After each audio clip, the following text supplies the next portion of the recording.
A labaran namu za ku ji an naɗa sabon hafsoshi a Najeriya, sannan kuma za ku ji wasu mutane sun samu raunuka sakamakon kutsen wasu sojoji. Shugaban Najeriya Bola Ahmed Tinubu ya yi wa ɗaukacin hafsoshin tsaron ƙasar da Sufeta Janar na 'yan sanda da mashawarta da shugaban hukumar kastam ritaya yayin da ya rattaba hannu domin maye gurbinsa a nan take.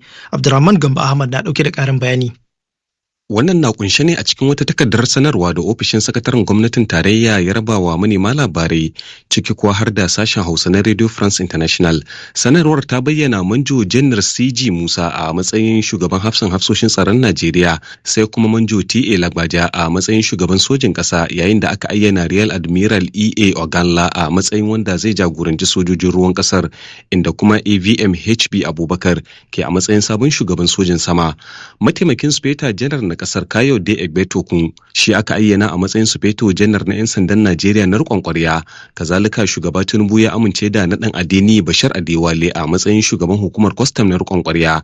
Sanarwar ta ce sabbin hafsoshin tsaron na Najeriya da Sufeta Janar na 'yan sandan riƙon ƙwaryan har ma da sabon shugaban na kwastam za su ci gaba da gudanar da ayyukansu kafin lokacin da za a tabbatar da naɗin nasu kamar da yadda kundin tsarin mulkin ƙasar ya tanada.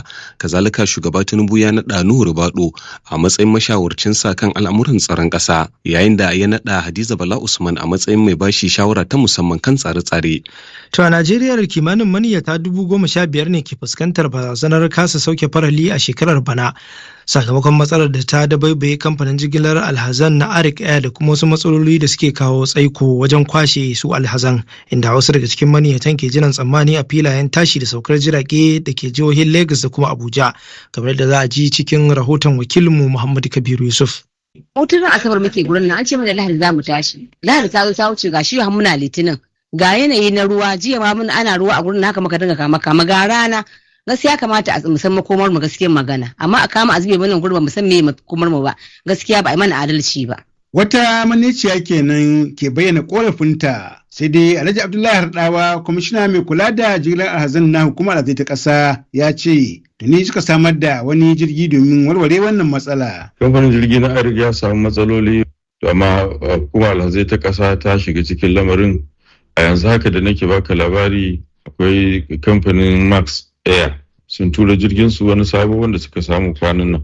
Wannan sabon jirgi da suka kawo shine aka sadaukar da shi don warware wannan matsala ta Arik Air. Shi ma shugaban kungiyar kamfanonin jigilar alhazai masu zaman kansu da aka fi sani da jirgin yawo, Alhaji Nasidi Yahaya Suleiman, ya tabbatar da batun samar da jirgin Max Air domin ceto alhazan nasu. Amma yanzu alhamdulillah jirgi 777 na Max Air yana Lagos, in ma bai tashi yanzu ba. Da Max Air sun yi alkawarin bayan wannan jirgi za su kara another 747 kafin a rufe airport.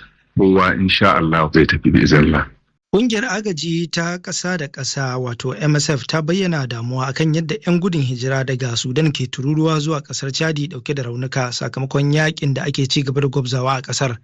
Jami'in ƙungiyar Christophe Garnier ya shaidawa Arafai ƙarin bayani. Da daɗewa an sanar da mu cewar akwai waɗanda suka jikkata da ke ƙoƙarin tsallakawa amma kuma suka gaza. Sai dai ban taɓa tunanin haka lamarin yake ba, saboda ban taɓa ganin ƙwararar masu fama da rauni irin haka ba cikin ƙanƙanin lokaci.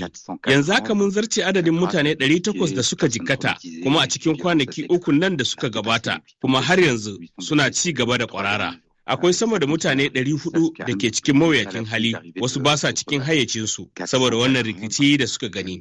Raunukan harbin bindiga, kariya da dai yadda ba a tunani. Yanzu haka mun fi mai da hankali wajen aikin ceton rayuka, sannan muna ƙarfafa jami'anmu wajen ba da tallafi.